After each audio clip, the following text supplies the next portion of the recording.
بسم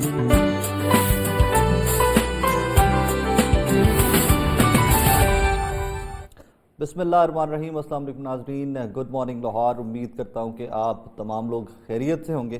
آج پھر سے ٹھنڈ بہت زیادہ، اور جس طرح میں روز کے شو میں کہتا ہوں، لیز پہ جائیے، ایک ہی موٹی سی جیکٹ پہن کے ٹھنڈ نہیں رکے گی، 2-3 لیز پہ جائیے، بچوں کا بہت سارا خیال رکھیے۔ اسموگ از اسٹل دیئر، ابھی تک حالات ویسے کے ویسے ہیں جب تک بارش نہیں ہوتی۔ ماسک یوز کیے، کووڈ کی وجہ سے تو ہمیں ماسک یوز کرنے ہی کرنے ہیں، لیکن ساتھ ہی ساتھ اسموک کی وجہ سے بھی ماسک یوز کیجیے، اسپیشلی بچوں کا بہت سارا خیال رکھیے۔ Smoke is the kind of pollution کہ جس سے بہت ساری بیماریاں جن کا آپ کو علم بعد میں ہوگا وہ پھیلتی ہیں۔ ناظرین، کسی بھی تہذیب یافتہ معاشرے کو گروم کرنے کے لیے، ان کی تربیت کرنے کے لیے، ان کو صحیح راستے پہ چلانے کے لیے جو سب سے امپورٹنٹ فیکٹر ہوتا ہے میرے نزدیک، وہ تربیت کے ساتھ ساتھ آرٹ اینڈ کلچر ہے۔ اگر مجھے اپنا ماضی بھول جائے گا کہ میں کون ہوں، میری آباء و اجداد کون تھے، میں کس قوم سے تعلق رکھتا ہوں، میں مسلمانوں کی ہسٹری کیا ہے، تو یقین مانیے کہ آنے والی نسل جو ہے اس میں ایک انٹائرلی ڈفرینٹ ہسٹری ہماری چل رہی ہوگی۔ ہماری تربیت کے اندر، ڈے ٹو ڈے روٹین کے اندر، مثالیں دیتا ہوں آپ کو ایک دو کے ان پروز اینڈ کونس کے ساتھ مثالیں دیتا ہوں۔ اشفاق احمد صاحب، بانو قدسیہ صاحبہ، ہمارے پرانے رائٹرز جو تھے، وہ عوام کی اپنی لکھنے کے جو استطاعت تھی یا جو ٹیلنٹ تھا اس کے تھرو عوام کی تربیت کیا کرتے تھے۔ آپ ان کا ڈرامہ دیکھتے تھے تو وہ صرف انٹرٹینمنٹ نہیں تھی، وہ تربیت بھی تھی۔ اسی طرح بہت سارے کریکٹرز اس طرح کے ہوتے ہیں جو امر ہو جاتے ہیں، ان ہاتھوں سے لکھے ہوئے، یا ایکٹر اتنا اچھا پرفارم کر جاتا ہے کہ وہ امر ہو جاتے ہیں، اور ہم بچپن سے جوانی اور جوانی سے بڑھاپے تک ہم ان کرداروں کو یاد رکھتے ہیں۔ ماضی میں کہتے ہیں ایک اس طرح کا ڈرامہ تھا کہ جس میں ایک محبوب عالم صاحب نے ایک رول پلے کیا تھا، اور اینڈ تک اپنی پوری زندگی محبوب عالم صاحب پھر اسی رول کے اندر کنفائن ہو کے رہ گئے تھے۔ وہی لباس پہنتے تھے، ویسے ہی اٹھتے بیٹھتے تھے، ویسے ہی بات کرتے تھے۔ کبھی کبھی رول کردار کے اوپر، اداکار کے اوپر حاوی ہو جاتا ہے، اور کبھی کبھی اداکار اتنے اچھے طریقے سے وہ رول نبھا جاتا ہے کہ آپ کے اور میرے دلوں میں بیٹھ جاتا ہے۔ اسی طرح کا ایک رول، اسی طرح کا ایک ڈرامہ سیریل آج کل چل رہا ہے، پرائیویٹ پروڈکشن ہے، بہت اچھی پروڈکشن ہے، اور اس میں ایک کردار ایسا ہے جس نے پاکستانیوں کے صرف نہیں، ملک سے باہر بھی بیٹھے ہوئے ہمارے فارنرز کے دلوں میں بھی ڈھیر ساری جگہ بنا لی۔ افتخار احمد عثمانی صاحب ہیں، رائٹر ہیں، ڈرامے لکھتے آئے ہیں۔ 2017 میں ایک بڑی مشہور پروڈکشن ان کی جو لکھی انہوں نے، ناگن ڈرامہ، آپ لوگوں نے وہ بھی دیکھا۔ عثمانی صاحب کیسے مزاج، خیریت سے ہیں؟ میں بالکل ٹھیک ہوں، اور بڑا شکر گزار ہوں جی، آپ نے مجھ فقیر کو عزت بخشی۔ اللہ نے عزت دینی ہے، اللہ نے دینی ہے، ہم نے تو صرف اس کو بتانا ہے لوگوں کو کہ بھائی how everything is going on. Kamali صاحب، اب میں کمالی کہوں عثمانی کہوں؟ نہیں، میرا خیال ہے وہ شوبز کا نام افتخار افی ہے، وہی ٹھیک ہے، کیونکہ کمالی آج آیا ہے جی، اور ابھی 10-15-20 دن کے بعد، 2 مہینے بعد مدم ہو جائے گا، بچے گا وہی شخص جو نبھا رہا تھا باغوں میں روز صبح اٹھ کر کہتا نظر آتا ہے کہ السلام علیکم میرے عزیز و اقارب، میں ہوں افتخار افی، پیارے پاکستان کے سٹی آف لو لاہور سے، اور اس کے بعد ایک بڑی مزے کی، جذباتی سی، خوبصورت سی، معاف کر دینے کی، آسانیاں بانٹنے کی بات کرتا ہے، وہ زندہ رہے گا، اور وہ زندہ رہنا چاہیے، ہمیشہ زندہ رہنا چاہیے۔ افی صاحب، سٹارٹ کرتے ہیں ہمارے اس کریئر کے آغاز سے۔ سٹارٹ کب لیا، کیسے سٹارٹ ہوا؟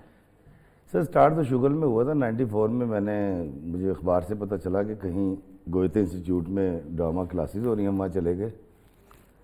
میں 68 کی پیدائش ہوں، میں آپ سے بات کروں 94 کی۔ اس وقت کریئر کاؤنسلنگ نہیں تھی، کوئی ایسی چیزیں نہیں ہوا کرتی تھیں، تو ہمیں بھی نہیں پتہ تھا ہم نے کرنا کیا ہے۔ بالکل ٹھیک ہے۔ تو میں وہاں چلا گیا، وہاں جا کے جب میں نے ڈرامہ پڑھا، ایکٹنگ کی، اسکرپٹ رائٹنگ کی، پریکٹس کی، جی، اس کے بعد رفیع پیر گروپ جوائن کر لیا۔ صحیح۔ تو پہلی پرفارمنس اس وقت صدر پاکستان تھے فاروق خان لغاری صاحب، ان کے سامنے کامران کی 12 میں ہوئی۔ اس کے بعد کسی نے ہمیں پی ٹی وی بھیج دیا، ہم پی ٹی وی گئے تو وہاں ہمیں ڈمی رول ملنے لگ گئے۔ اول تو اندر نہیں جانے دیتے تھے، اگر کبھی چلے بھی گئے تو پیچھے نعرے لگانے یا ہار پہنانے، ڈمی چھوٹے چھوٹے رول۔ تو وہاں سے اس طرح سے آغاز ہوا تھا۔ جب ڈمی رولز اور آغاز تھا، ٹف ٹائم تھا، اس میں فائنینشیل سرکمسٹانسز بھی ٹائٹ تھے، اس میں فائنینس بھی ٹائٹ تھا، یا مالی معاملات ٹھیک تھے اس زمانے میں؟ میں نے اپنی عمر کے 40 سال تک، جب تک میں نے اپنا پہلا ڈرامہ نہیں لکھا، 38 یا 40 سال ایک موٹر سائیکل پہ گزارے اور قسم پرسی میں گزارے۔ لیکن میں یہ صرف آپ کو قسم پرسی پیسے کے حوالے سے کہہ رہا ہوں۔ میرے گھر میں خوشیاں تھیں، میرے ماں باپ آج بھی ماشاءاللہ حیات ہیں، میرے بچے، میری بیوی، میرے رشتے، تو میں انہیں بڑا خوش رہتا تھا۔ ہر سال کہ 31 تاریخ کو ہم پڑتا لگاتے تھے کہ یار اس سال کیا کیا، تو پتہ چلتا تھا ہمارے پاس سب کچھ ہے، صرف پیسے کی تھوڑی سی کمی ہے، کیونکہ اگر آپ کے پاس گزر اوقات جتنا بھی پیسے نہ ہو نا پھر بڑی تکلیف ہوتی ہے۔ تو میرا خیال ہے شاید آج 13-14 سال ہو گئے ہیں کہ کبھی وہ والی کمی بھی نہیں آئی، اللہ تعالیٰ نے اتنی کرم نوازی کر دی۔ لیکن اس کے بعد جب میں نے قلم اٹھایا، بابا جی اشفاق صاحب جب مجھے کہتے تھے نا لکھا کر، تو میں نے لکھنا تو بہت پہلے شروع کر دیا تھا لیکن بکتا نہیں تھا۔ تو بابا جی ایک دن جا رہے تھے زاویہ کی ریکارڈنگ سے، میں نے کہا اشفاق صاحب آپ نے لکھوانا شروع کر دیا، کوئی ڈرامہ ہی نہیں لے رہا مجھ سے۔ تو مجھے کہتے لکھی جاتے رکھی جا، کدی وکے گا نہیں، میں کہا پھر کہتے لکھی جاتے رکھی جا، تیرے سکرپٹ تیرے نال وڈے ہو جائیں گے۔ واہ واہ واہ۔ اور آپ یقین کریں ایسا ہی ہوا ہے۔ میں بڑا حیران ہوں، بابا جی کی دعا تھی یا دور اندیشی تھی، آئی ڈونٹ نو، لیکن لکھنے کے بعد خوشحالی اس لیے آ جاتی ہے کہ رائٹر ایک واحد شخص ہوتا ہے جس کو سب سے زیادہ پیسے ملتے ہیں، سب سے پہلے پیسے ملتے ہیں، ڈرامہ بنے نہ بنے اس کو مل دیں، اس کو مل جاتے ہیں۔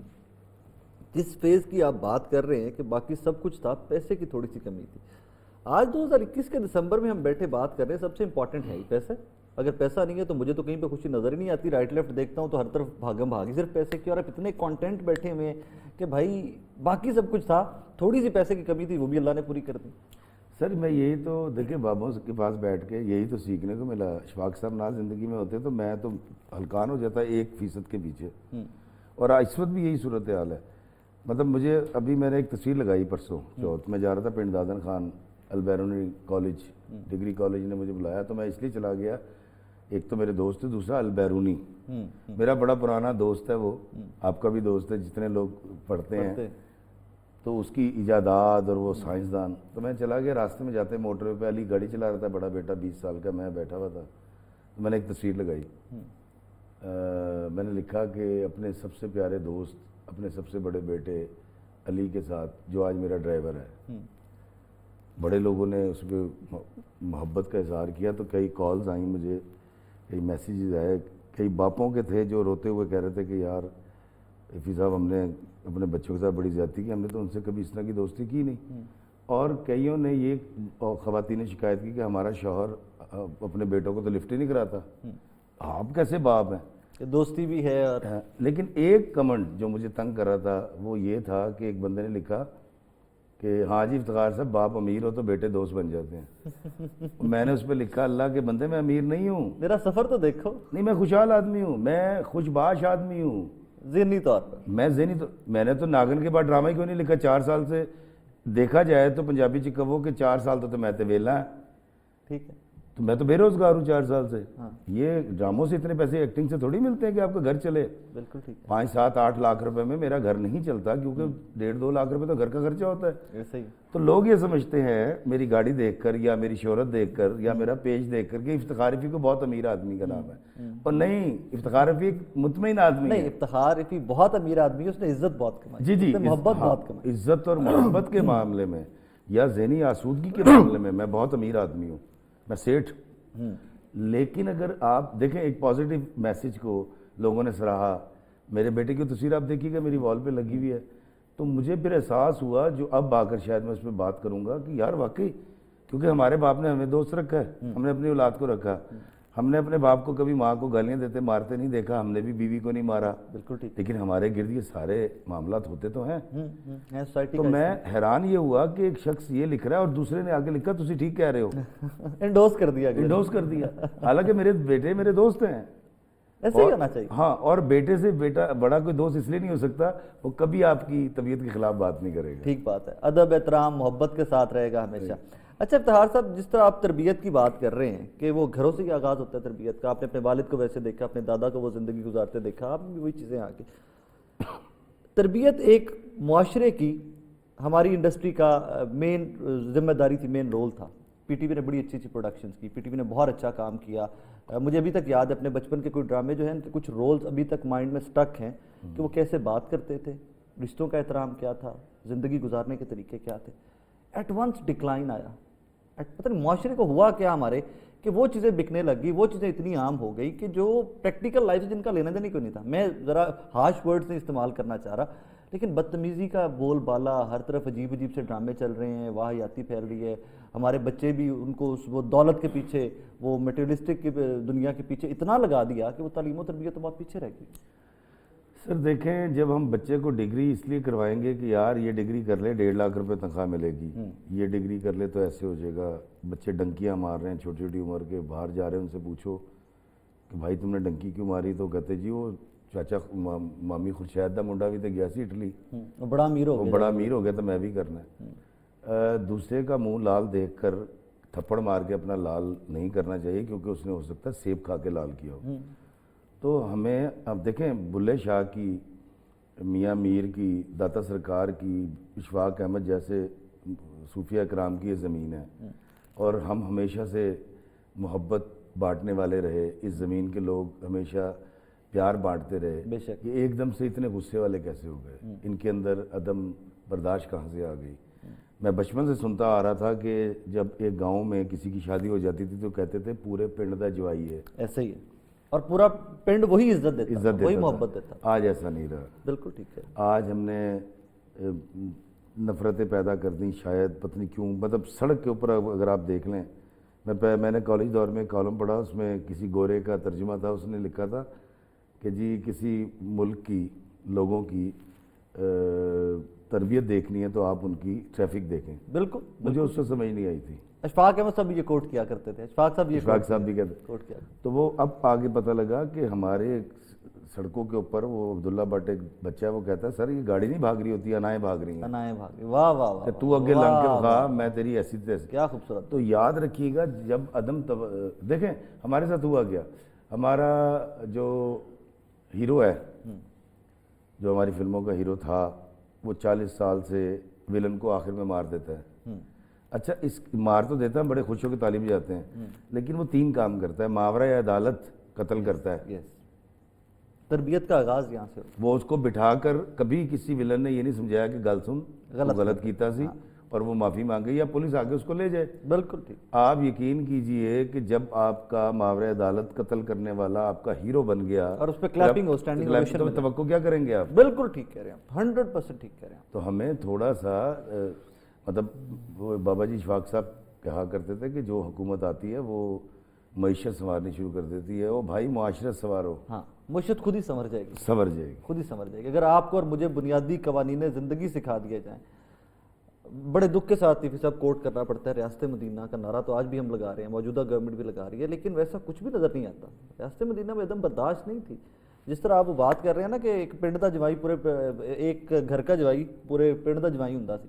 اب یقین مانیں، میں خود وٹنس کرتا ہوں، میں دیہاتی بیک گراؤنڈ کا بندہ ہوں، کہ ایک گھر کا کوئی داماد ہے، وہ فائنینشلی ساؤنڈ ہے، خوشحال ہے، تو ایک ٹسر لگ جائے گی، ایک ریس لگ جائے گی، الٹا اس فیملی کو وہ تھوڑا سا کٹ آؤٹ کر دیا جائے گا سوسائٹی سے، اور اتنی عدم برداشت میں پروگریس کیسے کر سکتے۔ اینی ویز، آتے ہیں پری ذات، بڑی اچھی پروڈکشن ہے، بڑی محنت سے کام کیا تمام کے تمام کرداروں۔ آپ کو یہ رول آفر کیسے ہوا، اور جب لیا رول تو مائنڈ میں کیا چل رہا تھا؟ سر دیکھیں، برائی طور پہ تو میں ایکٹنگ چھوڑ چکا ہوں، میں نے جو 10 سالوں کے اندر 4 ڈرامے کیے ہیں وہ کاشف نثار کے ہی تھے۔ رمضان میں کچھ لکھ رہا تھا تو مجھے کال آئی، ان کے جو جی ایم ہیں جاوید اوان، انہوں نے مجھے کہا کہ جی ہم اس طرح ایک ڈرامہ ہے پری ذات، آپ کی تنہائی میں بخل ہو گئے؟ مخل ہوا، اور انہوں نے کہا جی، تو میں نے ان کو انکار کر دیا، میں نے کہا جی بات دراصل یہ ہے کہ میں اس وقت کچھ لکھ رہا ہوں، مصروف ہوں۔ ستمبر میں دوبارہ مجھے کال آئی، تو انہوں نے مجھے کہا کہ جس طرح ہے ایک رول ہے تو آپ کر لیں پلیز۔ تو وہ اب میرے اوپر اخلاقی دباؤ بھی تھا، اور سیدھی سی بات ہے بھائی، بچے پال لینے، پیسے چاہیے تھے۔ Fair enough. تیسری بات ذہن میں یہ تھی کہ یار ہم ٹی وی پہ چل رہا ہے تو چلیں پہچان بنے گی، بڑی اسکرین پہ چل رہا تھا۔ اچھا، مزے کی بات یہ کہ مجھے پتہ نہیں تھا کہ یہ ڈرامہ ہٹ ہے۔ میں اپنے بیٹے کو ساتھ لے کے ہم چلے گئے اسلام آباد شوٹنگ پہ، پہلے دن شوٹ کیا، سب سے ملا، اس کے جو ڈائریکٹر ہیں شہزاد کشمیری صاحب، he is very nice person. اس دن ہاشم ندیم صاحب بھی آئے ہوئے تھے، he is very kind and nice person, ان سے پہلی ملاقات تھی میری، بلکہ انہوں نے اس رات مجھے ڈنر بھی دیا۔ اس کے بعد وہ احمد علی اکبر سے ملا، پری ذات سے، کیا اچھا بچہ ہے وہ۔ میں سارا دن شوٹنگ کرتے رہے، رات کو میرے بیٹے نے جب گئے گیسٹ ہاؤس میں تو اس نے کہا بابا جی